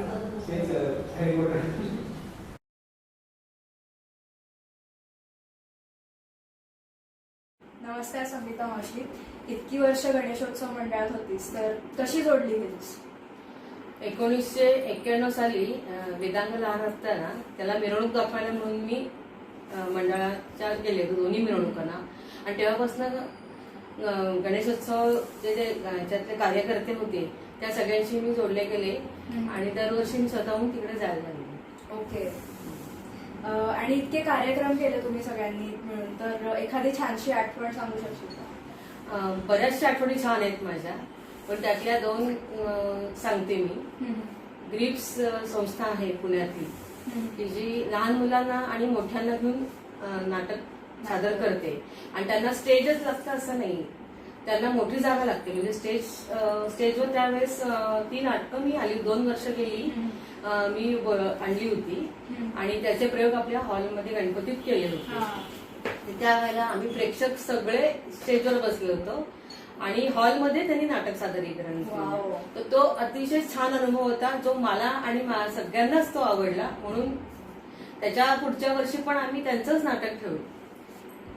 ओके, मस्त. धन्यवाद संगीता मावशी. हीच नाटकं आणि असे कार्यक्रम सुरळीत पार पडायला म्हणून आपल्याला कायम गरज होती ती एका स्ट्रॉंग टेक्निकल सपोर्टची, आणि तो आपल्याला नेहमीच दिला आपल्या टेक्निकल दादा महेश खैर यांनी. ऐकूयात त्यांची मुलाखत. नमस्कार मंडळी. तर आज आपल्या समोर आपल्या मंडळाचे हे टेक्निकल काका म्हणजेच महेश काका, हे अख्ख्या वर्षामध्ये यांनी पूर्ण टेक्निकलचं काम यांची हातात घेतलेलं आहे. तर आपण ह्यांना विचारूयात की ह्यांचा टेक्निकलचा प्रवास कसा होता इतक्या वर्षाचा. ते तर काका, तुमचा प्रवास कसा होता? इतक्या वर्षांचा तुम्ही टेक्निकल काम केलं, तर तुम्हाला काय अडचणी आल्या किंवा कुठं मजा केवढी आली टेक्निकलचं काम करताना, तर ते थोडक्यात सांगा आम्हाला. टेक्निकल काम म्हणजे आपण म्युझिक सिस्टीम देतो. Okay. Ganpati mic system, loudspeaker आणि माईक सिस्टीम देतो आपण त्याच्यामध्ये विविध गुणदर्शन असतो, किंवा काही मुलाखती असतील, किंवा मग काही लोकांचे विविध हे डान्स असतात, सिंगिंग कॉम्पिटिशन असते, किंवा अंताक्षरी असते. असे बरेच काही काही कार्यक्रम केले. त्यामुळे ते सगळ्यांना आवाज कसा पाहिजे, काय पाहिजे, लोकांच्या अगोदर ठरवून आपण करायचे. हा, म्हणजे मग काही लोक म्हणायचे कॉलर माईक पाहिजे, काही म्हणतात की नाही आम्हाला हातातलाच माईक लागणार आहे. ते त्या हिशोबाने मग आपण आणलो. काही त्यावेळेस आपण हे फुट माईक पण आणलं, ते ठेवल्यानंतर त्याचा आवाज व्यवस्थित ते आपण स्टेजवर ते काही गणपती ह्याच्या मंडळामध्ये त्यांनी नाटक बसवलं होतं, तेव्हा म्हटलं की आवाज चांगला आला पाहिजे. मग आपण काही हँगिंग ठेवलं होते. ओके, हँगिंग माईक, खालचे इथले स्टेजचे माईक, म्हणजे असं सगळे अनेक प्रकार केलेले आहेत. आणि काही याच्यामध्ये छान छान नाटकं पण झाली, आणि काही कार्यक्रम बरेच छान छान पण झाले. म्हणजे चंद्रकांत मांढरे आले होते, बरेच लोक येऊन गेले, सगळ्यांचा बरेच मोठमोठे लोक त्यावेळेस येऊन गेले.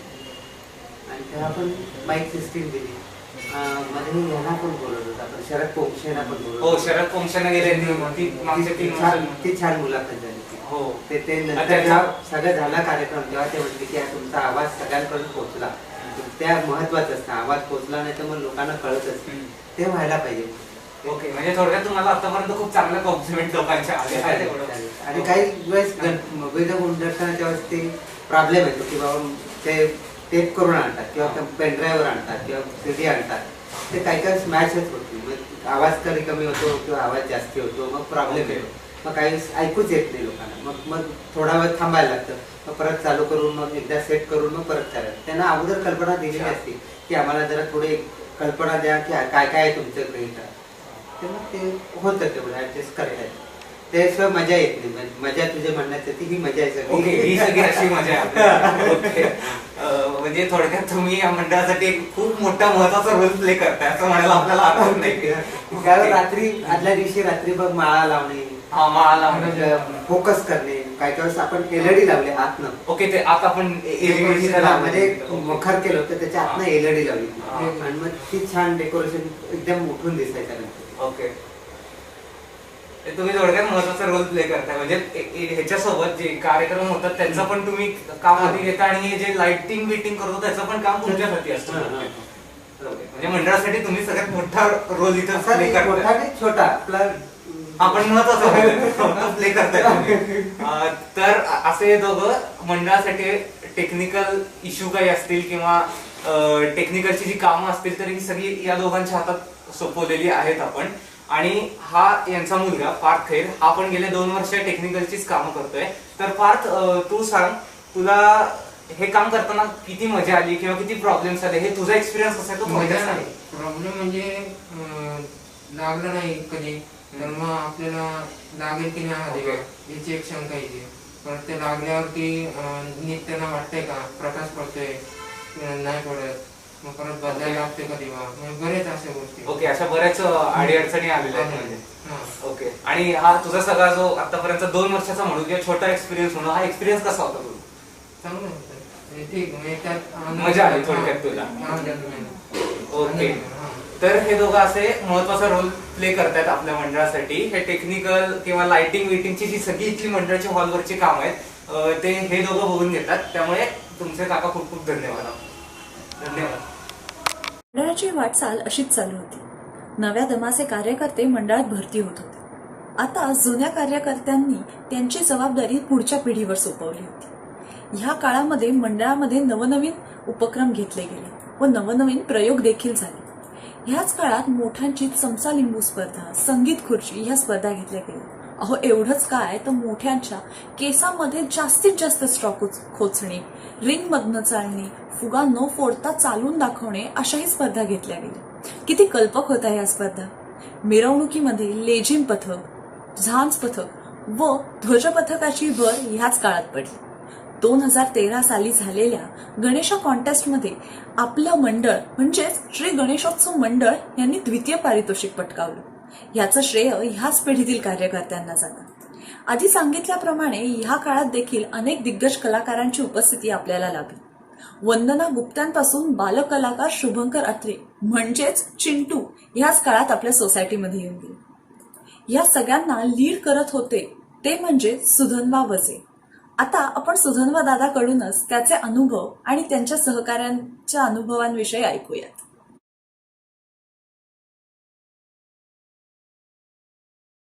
गणपती बाप्पा मोरया. परंपरा आणि तंत्रज्ञान या अनोख्या संकल्पनेवर आधारित असलेल्या यावर्षीच्या गणेशोत्सवास आणि नव्या कोऱ्या कार्यकारी मंडळास माझ्या मनापासून शुभेच्छा. आम्ही चालवू हा पुढे वारसा या उक्तीप्रमाणे आज तुम्हीही कार्यकर्ता म्हणून यात सहभागी झालात ही गोष्ट खरंच मनाला खूप दिलासा देणारी होती. माझ्या गणेशोत्सवातील अनुभवाबद्दल 3-4 मिनिटांमध्ये बोलणे खरंच खूप अवघड आहे, कारण हा प्रवास खरंच खूप मोठा आहे.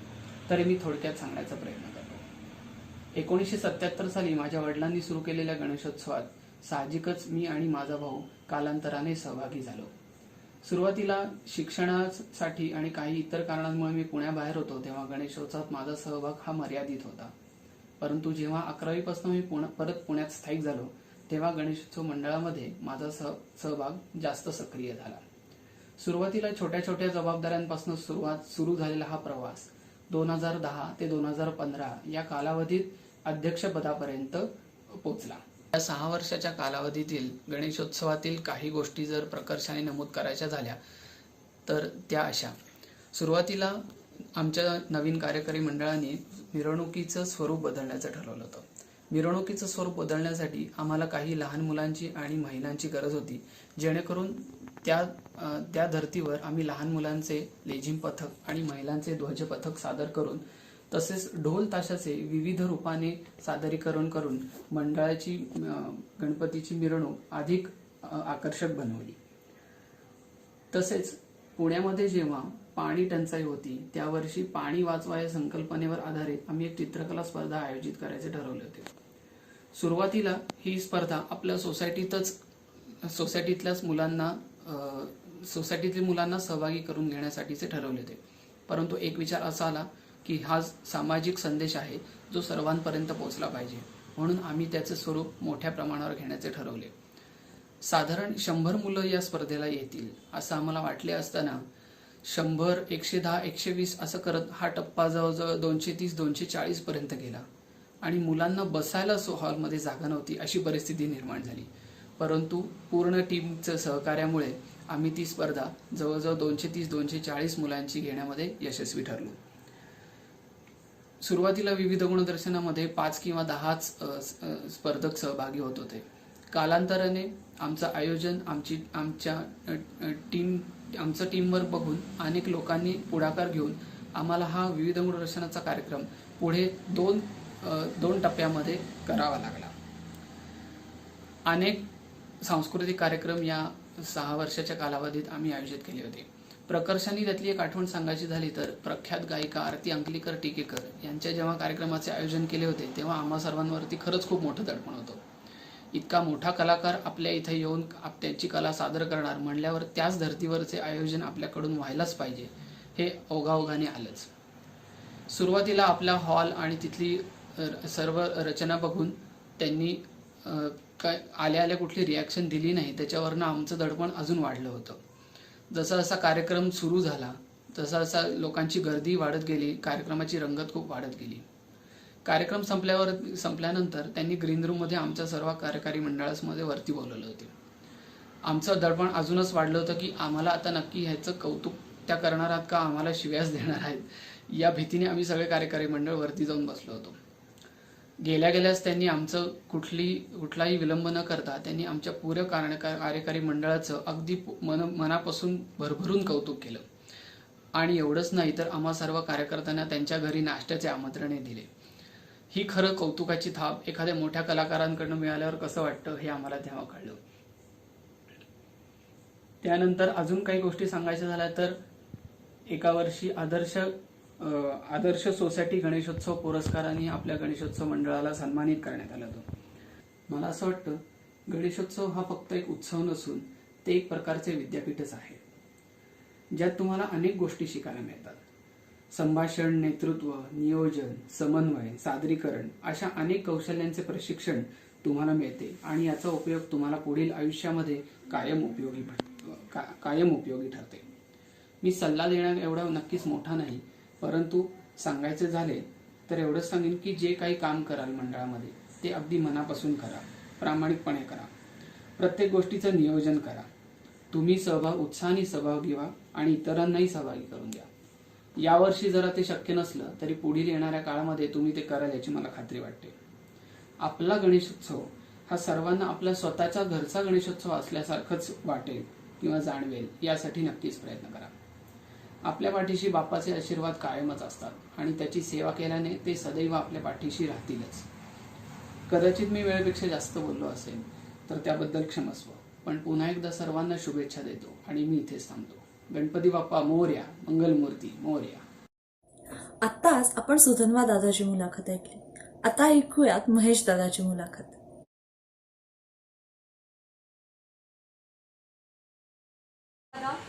तू मंडळाचा कार्यकर्ता इतके वर्ष होतास तर कसा जोडला गेलास?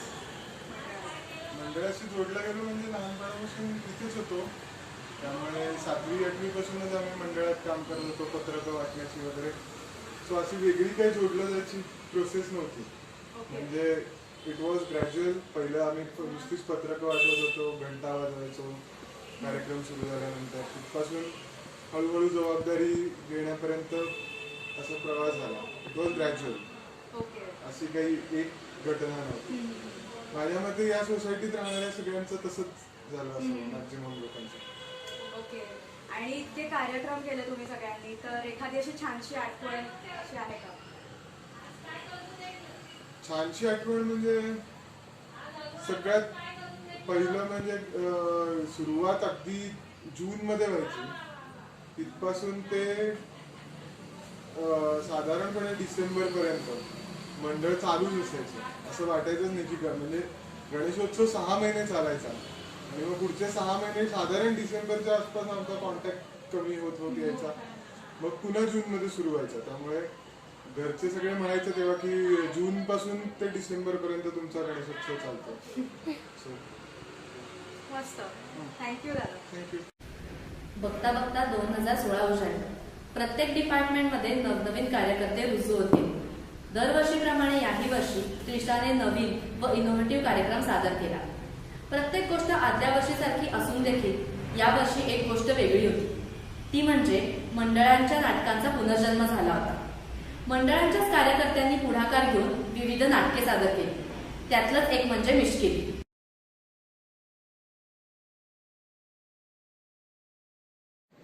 हाय, मी बिंदा बाळ. युनायटेड वेस्टर्न सोसायटी आणि नीलकमल सोसायटी, मधुसंजय सोसायटी असे एकत्र येऊन दरवर्षी गणेशोत्सव साजरा करतात. तर 2 वर्षापूर्वी या गणेशोत्सवामध्ये मिश्किली नावाचं नाटक आम्ही सादर केलं होतं. मी या सोसायटीमध्ये राहायला येऊन काहीच वर्ष झाली आहेत, त्यामुळे मी फक्त ऐकून होते की काही इथले लोक असे एकत्र येतात आणि नाटक बसवतात, खूप सांस्कृतिक कार्यक्रम बसवतात. तर त्यापूर्वी मी डान्सच्या ग्रुपमध्ये ऑलरेडी सहभागी झालेले होते, पण नाटकात इकडच्या सगळ्या मित्रमंडळींबरोबर सहभागी होण्याचं माझं ते पहिलं वर्ष होतं आणि खूप छान अनुभव होता. मिश्किली हे नाटक आम्ही निवडलं कारण त्याच्यात असे छोटे छोटे हलके फुलके प्रसंग आहेत. तर गणेशोत्सवामध्ये लोकांना हसण्यासाठी आणखी एक निमित्त द्यावं असा आमच्या मनामध्ये विचार आला आणि अगदी आपल्या रोजच्या जीवनातले काही प्रसंग पण त्यातून निर्माण होणारा छोटा छोटा हलका फुलका असा विनोद आम्हाला खूप आवडला आणि म्हणून 5-6 जणांनी आम्ही मिळून ते नाटक बसवायचं ठरवलं. आमच्यातल्या अजय परळेकरनी दिग्दर्शनाची भूमिका सांभाळली. आम्हाला त्यांनी वेळोवेळी मार्गदर्शन केलं. लहानपणी मी नाटकातून कामं केलेली होती, म्हणजे सोसायटीच्या, शाळेच्या किंवा बँकांच्या नाटकांमधून. त्यामुळे स्टेजवर परफॉर्म करण्याचा अनुभव होता, त्याला सुद्धा खूप वर्ष लोटली होती. तर या निमित्ताने मला पुन्हा एकदा स्टेजवर नाटकाच्या माध्यमातून उभं राहता आलं, ह्याचा सुद्धा खूप आनंद मला होत होता आणि त्याच्यामध्ये सूत्रधार अशी भूमिका मी पार पाडली होती. तर डायलॉग्स पाठांतर करणं हे सुद्धा आता आपल्याला अवघड जात आहे, कारण खूप वर्षातली पाठांतराची सवय सुटलेली आहे असंही लक्षात आलं. आणि मग आम्ही रात्रपर्यंत जागून, उशिरापर्यंत जागून त्याची तालीम करायचो. छोटे प्रॉप्स जमवले आणि एखादा प्रसंग किंवा एखादा नाटकातला सीन हा लोकांना भावेल या प्रकारे कसा उभा करायचा याबद्दल वेळोवेळी पुष्कळ चर्चा, ब्रेनस्टॉर्मिंग, त्याच्यावरनं खूप वेगळी मतं, मग त्याच्यातलं काय बेस्ट करू शकतो अशा प्रकारचं डिस्कशन, या सगळ्यातनं खूप आम्ही एकमेकांबरोबर कनेक्ट पण झालो आणि अल्टिमेटली हे सगळं लोकांसमोर त्या दिवशी उभं करताना आम्हाला कमाल मजा आली. खूप मस्त अनुभव होता. माझ्याबरोबर केतकी, ऋषिकेश, अजय, महेश असे लोक होते, मनीष होता आणि मग त्यातले छोटे प्रसंग उभे करताना आम्ही स्वतः त्याच्यामध्ये इतके इन्व्हॉल्व्ह होत गेलो किंवा त्या कॅरेक्टर्समध्ये. मंजू आमच्याबरोबर होती, तिचं नाव राहिलं आणि हे कॅरेक्टर्स आम्ही शेवटी असे आपलेसे करायला लागलो होतो आणि मग ते होतं ना, खूप तालीम झाली की आपण एकमेकांना त्याच नावांनी हाक मारायला लागतो किंवा त्या कॅरेक्टरच्या छोट्या खूबी असतात, त्या खूबींबरोबर त्या व्यक्तीला आयडेंटिफाय करायला लागतो. तसं आमच्यामध्ये व्हायला लागलं होतं. त्या वर्षी नाटक झालं, त्याच्यानंतर दुर्दैवाने ते नाही होऊ शकलं. आता यापुढे या निमित्ताने, नाटक उभं करण्याच्या निमित्ताने आम्ही नक्कीच एकमेकांबरोबर हे करू शकू असं मला खात्री वाटते, कारण आता कनेक्शन झालेलं आहे, एकमेकांचे स्ट्रॉंग पॉईंट्स कळलेले आहेत. त्यामुळे कोण कुठली भूमिका छान करू शकेल, निभावू शकेल हे पण आम्हाला लक्षात आलेलं आहे आणि एकमेकांचे स्किल्स काय आहेत, कोण म्हणजे नाटक परफॉर्म करणं हा एक भाग आहे, पण त्याच्या बरोबरीने बॅकएंड पण खूप गोष्टी करायला लागतात किंवा एखादा प्रसंग कसा दिसेल लोकांना हे व्हिज्युअलाइज करणं हे पण एक वेगळं स्किल आहे. तर हे कोणाकडे आहे, लाईट्स कसे असले पाहिजे किंवा आपली प्रॉपर्टी कशी अरेंज केली गेली पाहिजे. तर आमच्याकडे कुणीही फॉर्मल दिग्दर्शक नसला तरीसुद्धा आमच्या चर्चांमधनं आणि अजयच्या थोड्या मार्गदर्शनामधनं आम्ही ते खूप छान उभं करू शकलो. मला खात्री आहे लोकांना खूप मजा आली असणार आहे. आम्हालाही त्या प्रक्रियेतून जाताना खूप मस्त वाटलं. तर आय एम लुकिंग फॉरवर्ड की असं नाटक पुन्हा आम्हाला कधी उभं करता येईल. पण या निमित्ताने आता मिश्किलीच्या आठवणी जाग्या करायला मिळाल्या त्याचं हे खूप मस्त वाटतंय. सो मिश्किली team, I am missing you. मस्त अनुभव.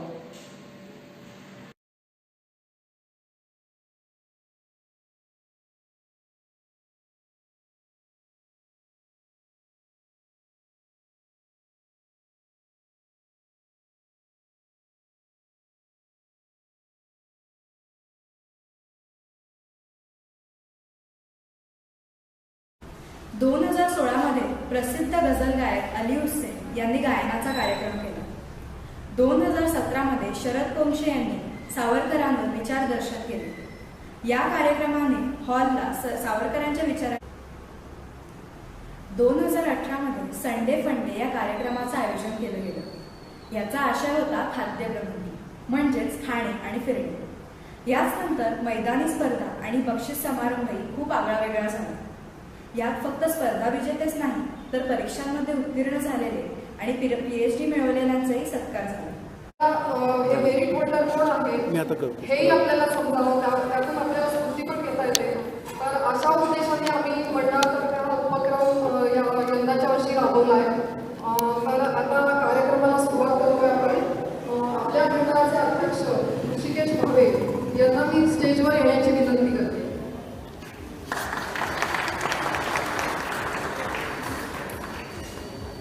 आपण आता छोट्यांच्या कौतुकापासून सुरुवात करूया. आपला पहिला गुणवंत आहे आयुष परेश ठेंदे. हा अभिनव शाळेत 4थीत शिकतो. इंग्लिश मॅरेथॉन एक्झाम यामध्ये त्याला डिस्ट्रिक्ट लेवलला त्याचा 4था रँक आला.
नंदनला लहानपणापासूनच गणित या विषयाची विशेष आवड आहे. तुम्ही आता ते नाटकही बघितलं की त्यांनी त्याच आवडीचं नाटक लिहिलंय.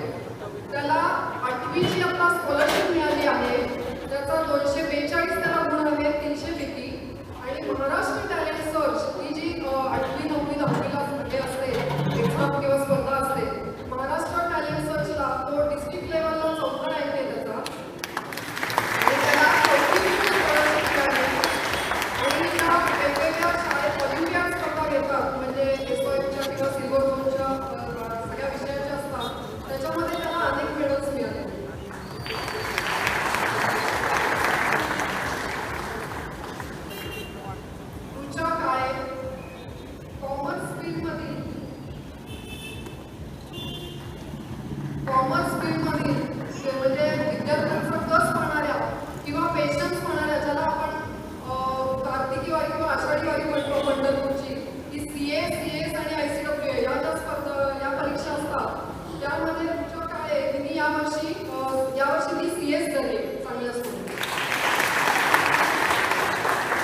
गौरव परळकर.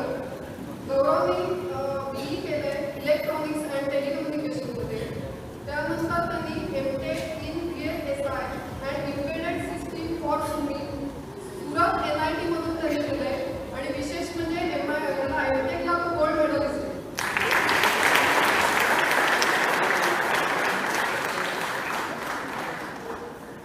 मृणाल बेलसरे या PhD आहेत आणि म्हणजे डॉक्टर मृणाल बेलसरे यांनी आता 12 सप्टेंबर म्हणजे 18 यावर्षी मॅनेजमेंटमध्ये PhD मिळवली आहे.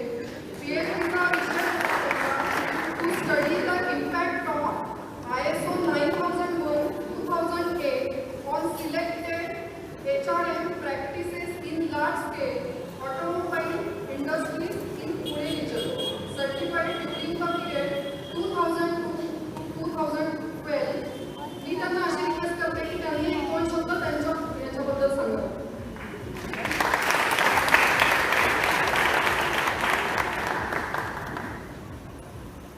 खरंच 2 शब्द बोलणार आहे, पण त्याच्याआधी मला हा उपक्रम आपल्या मंडळाने सुरू केला त्याच्याबद्दल धन्यवाद. खूप छान आहे कारण मोटिवेशन आहे. PhD टॉपिक खूप मोठा आहे. मी थोडक्यात सांगते की HRची व्यक्ती आहे. ISOचं सर्टिफिकेशन सगळ्यांनी ऐकलंय. याचा HRवर काय इम्पॅक्ट होतो. भारतातला हा पहिला रिसर्च आहे मी केलेला आणि ऑटोमोबाईल इंडस्ट्रीला याच्यात काय फायदा होणार आहे, कशा याच्या प्रॅक्टिसेस हवा अशा टाईपचा रिसर्च होता. गेले 5 वर्षापर्यंत ते PhD मिळालेली आहे. 12 तारखेला अगदीच ताजी PhD आहे. 8 तारखेच्या वर्षी मिळालेली आहे आणि तेव्हा मला सर्टिफिकेट मिळालं आणि मी डिग्री केलं. PhD खूप काही शिकवून जाते डिग्री व्यतिरिक्त, पण आपण खूप काही शिकतो पेशन्स होतं सगळं आणि खरंच धन्यवाद.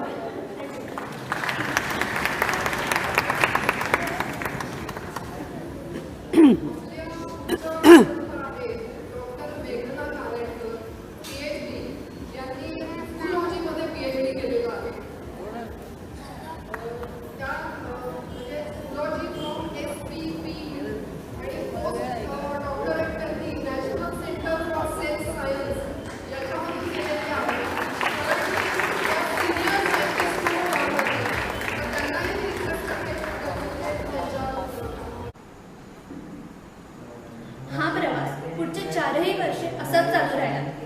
2020 मध्ये संकटामध्येही मार्ग काढून हा गणेशोत्सव ऑनलाईन सादर होत आहे आणि यापुढे हा गणेशोत्सव असाच आनंदात आणि उत्साहात साजरा होईल अशी बाप्पाकडे प्रार्थना. आता हा कार्यक्रम समाप्तीकडे आलेला आहे. जर कुणाच्या नावाचा उल्लेख राहिला असेल तर त्याबद्दल क्षमस्व. आणि सर्व रसिक प्रेक्षकांनी आमचा कार्यक्रम शांतपणे बघून घेतलात आणि लाईक केलात याच्याबद्दल त्यांचे आभार. तोपर्यंत धन्यवाद.